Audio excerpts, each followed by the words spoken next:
வணக்கங்க. இந்த காணொளியிலிருந்து உங்க குழந்தைகளுடைய மூளை வளர்ச்சியை பாதிக்கிற 5 மோசமான பழக்கங்களை நீங்க தெரிஞ்சுக்குவீங்கங்க. இதை தெரிஞ்சுக்கிட்டா அதை மாற்றி உங்க குழந்தைகளுடைய மூளை வளர்ச்சிக்கு நீங்க என்னெல்லாம் செய்யணும் அப்படிங்கிறதையும் கத்துக்குவீங்கங்க. சில வீடியோக்கள்லாம் பார்த்துருப்பீங்க.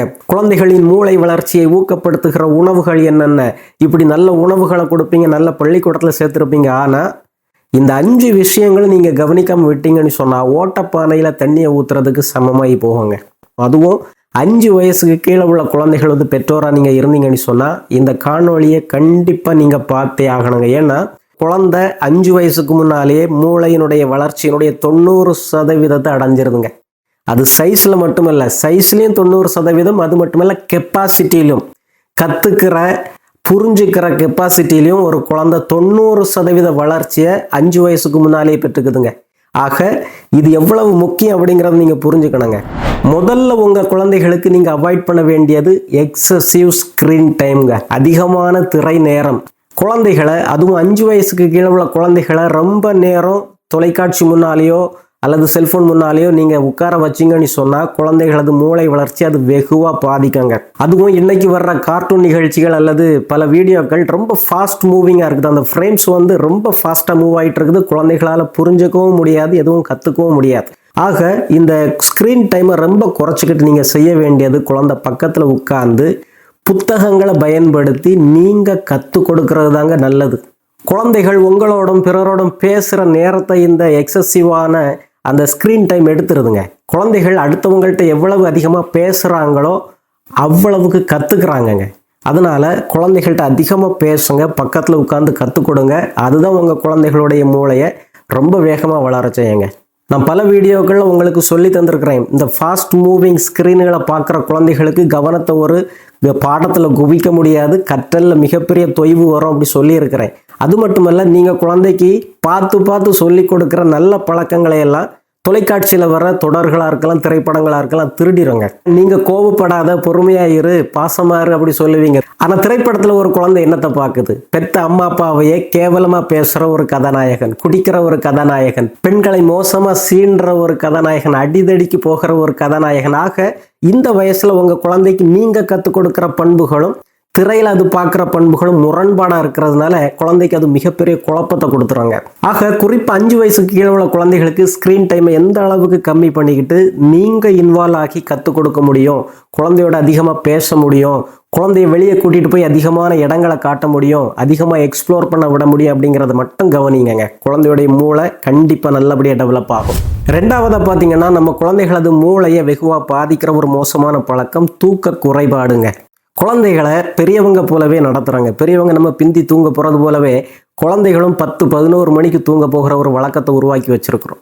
ஆனால் குழந்தைகளது தூக்க நேரம் என்ன அப்படிங்கிறத நம்ம தெரிஞ்சுக்கணுங்க. மினிமமாக பார்த்தாலுமே 1 வயசுலேருந்து 2 வயசு வரை உள்ள குழந்தைகளுக்கு 13 மணி நேரம் தூக்கம் கண்டிப்புங்க.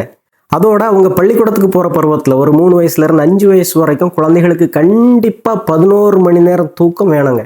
அதுபோல் 1ஆம் வகுப்பிலிருந்து 8ஆம் வகுப்பு வரை படிக்கிற குழந்தைகள் கண்டிப்பாக 9 மணி நேரமாவது தூங்கி ஆகணுங்க. இந்த தூக்கம் எதுக்கு முக்கியம் அப்படி சொன்னால், அந்த குழந்தைகள் கற்றுக்கிறத நிரந்தரமாக மெமரியில் கொண்டு போய் சேர்க்கறதுக்கும், அவங்க அந்த நாள் முழுவதும் கற்றுக்கிட்டதை அந்த மூளை நரம்புகள் வலுப்படுத்துறதுக்கும், குழந்தையுடைய மனமும் உடலும் சமாதானமாகிறதுக்கும், ஓய்வு எடுக்கிறதுக்கும், அடுத்த நாளுக்கு அவங்கள உற்சாகப்படுத்துறதுக்கும், அவங்களுடைய ஹார்மோன்கள் அந்த நாளில் அவங்களுக்கு கிடைச்ச எதிர்மறையான ஹார்மோன்கள்லாம் தணிஞ்சு குழந்தைகளுடைய மனசில் நல்ல உற்சாகத்தை கொடுக்குற ஹார்மோன்கள் சுரக்கிறதுக்கும் இந்த தூக்கம் ரொம்ப ரொம்ப முக்கியங்க.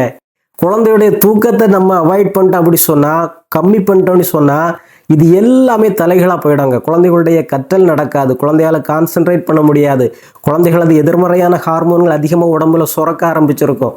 ஆக அந்த குழந்தை எதுவுமே புதுசாக கற்றுக்காது, அடம் பிடிக்கும், கோபப்படும், அதனால் நீங்கள் திட்டுவீங்க.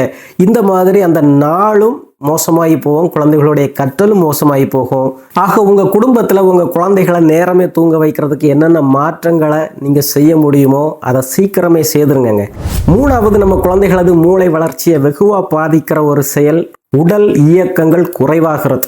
உடல் எந்த அளவுக்கு ஆக்டிவாக இருக்குதோ, இயக்கமாக இருக்குதோ, அதே அளவு தாங்க குழந்தைகளது மூளையும் இயக்கமாக இருக்கும், ஆக்டிவாக இருக்கும். சுவர் இருந்தால்தான் சித்திரம் வரைய முடியும்னு சும்மாவா சொன்னாங்க? அதனால உடலை ஆக்டிவாக வைக்கிறதுக்கு உங்கள் குழந்தைகளுக்கு என்னென்ன வழிமுறைகள் உண்டோ எல்லாத்தையுமே செய்து கொடுங்க. குழந்தைகளை நிறைய விளையாட விடுங்க. மாலை முழுவதும் விளையாட்டுனே பாரதியார் பாடி வச்சிருக்கிறார். ஆக குழந்தைகளது விளையாட்டை தடை செய்ய குழந்தைகளை வீட்டுக்குள்ளே அடைச்சி வைக்க குழந்தைகளது மூளையை நம்ம அடைக்கிறோம், சுருக்கிறோம். குழந்தைகள் வெளியே போனாதாங்க பல அனுபவங்களை பெற்றுக்குவாங்க. ஒரு ப்ராப்ளம் சால்விங் வரும், ஒரு கற்பனை திறன் வரும், ஒரு கிரியேட்டிவிட்டி வளரும். விளையாட்டுல இருந்து அவங்க நிறைய டெக்னிக்ஸ்கள் புதுசாக கற்றுக்குறாங்கங்க. அது மோட்டார் ஸ்கில்லாக இருக்கலாம், சாஃப்ட் ஸ்கில்லாக இருக்கலாம், அடுத்தவங்களோட எப்படி பழகணுங்கிறதா இருக்கலாம். பல நன்மைகளை குழந்தைகளது மூளைக்கு கொண்டு வர்ற எளிமையான ஒரு யுக்திங்க இந்த விளையாட்டு. ஒரு ஆச்சரியமான உண்மை என்னன்னா, குழந்தைகளது மூளை வளர்ச்சியை பற்றிய ஆய்வுகள் குழந்தைகளது மூளை வளர்ச்சிக்கு முக்கியமாக உதவுகிற ஒரு காரணியா இந்த விளையாட்டை தாங்க முதல் லிஸ்ட்ல வச்சிருக்குது. வெளிப்புற விளையாட்டு, வெளியே போய் குழந்தைகள் உடல் அசைஞ்சு விளையாடுறது. குழந்தைகளை தாராளமாக விளையாட விடுங்க. அதுவும் அந்த 5 வயசுக்கு கீழே குழந்தைகளை தாராளமாக ஒரு பாதுகாப்போட, ஒரு கண்காணிப்போட குழந்தைகளை பல இடங்களுக்கு கூட்டிட்டு போங்க. வெளியே போய் விளையாட விடுங்க. நீங்களும் சிரமம் பார்க்காம, சோம்பல் படாமல் குழந்தைகளோட சேர்ந்து விளையாடுங்க. விளையாடும் போது இயல்பாக குழந்தைகளுக்கு நம்ம கற்றுக் கொடுக்க வேண்டிய நிறைய விஷயங்களை புதுசாக கற்றுக் கொடுத்துடலாங்க. 4வது பார்த்தீங்கன்னா, உங்கள் குழந்தைகளது உணர்வுகளை நீங்கள் சரியாக கவனிக்காமல் விட்டீங்கன்னு சொன்னால் குழந்தைகளது மூளை வளர்ச்சி அது வெகுவாக பாதிக்கங்க. குழந்தைகள் கோபமாக உணரும் போது, பயப்படும் போது குழந்தைகள் பக்கத்தில் உட்கார்ந்து அவங்க மனசுல இருக்கிற இந்த எதிர்மறையான உணர்வுகளை மாற்றி நலமான உணர்வுகளால் அவங்கள நிரப்பணுங்க. ஏன்னா பல வீடியோக்களை நான் ஏற்கனவே சொல்லியிருக்கிறேன்.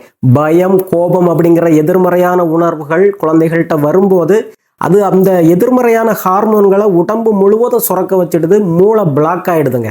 மேற்கொண்டு எதையும் குழந்தை கற்றுக்காது. ஆக இந்த குழந்தைகளது உணர்வுகளை நெறிப்படுத்துறதுக்கு நீங்கள் ரொம்ப ஹெல்ப் பண்ணணுங்க. குழந்தைகிட்ட நிறைய பேசுங்க, குழந்தை சொல்கிறத கேளுங்க. இது குழந்தையுடைய மனசை மட்டும் இல்லைங்க, குழந்தையுடைய உடலை மட்டும் இல்லைங்க, அல்டிமேட்டாக உங்கள் குழந்தையுடைய மூளையை வலுப்படுத்துங்க. நேரம் இல்லை வேலை, பிஸ்னஸ் அப்படி சொல்லி குழந்தைகளை விட்டுக்கிட்டு குழந்தைகளது இந்த உணர்வுகளை கவனிக்காமல் நம்ம போயிட்டே இருந்தோம்னு சொன்னால் குழந்தைகளது வாழ்க்கையில் அது மிகப்பெரிய பாதிப்பை உருவாக்குங்க. ஆக குழந்தைக்கு அம்மா எனக்கு ஆதரவாக இருக்கிறாங்க, அப்பா எனக்கு நிறைய நேரம் கொடுக்குறாங்க, நான் பாதுகாப்பாக இருக்கிறேன், அம்மா அப்பா என்னுடைய உணர்வுகளை புரிஞ்சுக்கிறாங்க, இந்த மாதிரி ஒரு உணர்வு வரும்போது குழந்தை ஃப்ரீ ஆகுது. அந்த குழந்தை ஃப்ரீ ஆகும்போது மூளையும் ஃப்ரெஷ் ஆகுதுங்க, ஆக்டிவ் ஆகுது. கடைசியாக பார்த்தீங்கன்னா, நம்ம குழந்தைகளது மூளை வளர்ச்சியை வெகுவாக பாதிக்கிற ஒரு செயல்பாடு சீரற்ற ஒழுக்கங்க. ஒரு கட்டுப்பாடு இல்லாத வாழ்க்கை. சின்ன குழந்தைகள் தானே அப்படி சொல்லி எந்த கட்டுப்பாடும் இல்லாமல் நம்ம விட்டுறோம். குழந்தைகள் எப்பவும் சாப்பிடலாம், எப்பவும் தூங்கலாம், எவ்வளவு நேரம் வேணாலும் டிவி பார்க்கலாம், படித்தா படிக்கலாம், படிக்கலானாலும் தூங்கலாம். குழந்தைகள் அடம் பிடிச்ச உடனே அப்படியே அடிபணிஞ்சு போயிடுறோம். சின்ன வயசுலேயே குழந்தைகள் எப்போ தூங்கணும், எப்போ எழும்பணும், என்ன சாப்பிடணும், எப்போ படிக்க உட்காரணும், எவ்வளவு நேரம் விளையாடணும், இதையெல்லாம் நம்ம கற்றுக் கொடுத்துட்டாலே குழந்தைகள் ஒரு கட்டுக்கோப்பான வாழ்க்கையை சின்ன வயசுல இருந்தே கற்றுக்குறாங்கங்க. சின்ன வயசுல குழந்தைகள் தானே அப்படி சொல்லி கண்டுக்காமல் விட்டுக்கிட்டு அப்புறம் நம்ம கொஞ்சம் வளர்ந்த பிறகு அந்த குழந்தைகளை அடக்கிறதுக்கும் ஒரு கட்டுக்கோப்புக்குள்ளே கொண்டு வர்றதுக்கும் முயற்சி பண்ணும்போது தான் பெரிய பிரச்சனையாகுதுங்க.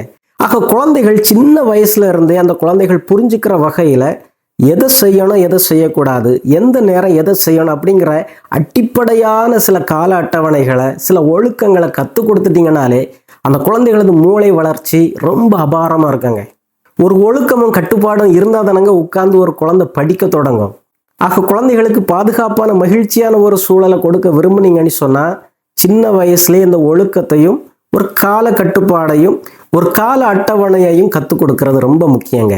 ஏன்னா குழந்தைகள்கிட்ட நீங்கள் என்ன எதிர்பார்க்குறீங்க, இந்த நேரம் என்ன செய்யணும் அப்படிங்கிறது புரியாததுனால தான் குழந்தைகள் அவங்க மனசுக்கு வந்த மாதிரிலாம் செய்கிறாங்க. சிலதை செய்ய அடம் பிடிக்கிறாங்க, அவங்க மனசுக்கு பிடிச்சதை மட்டும் செய்கிறாங்க.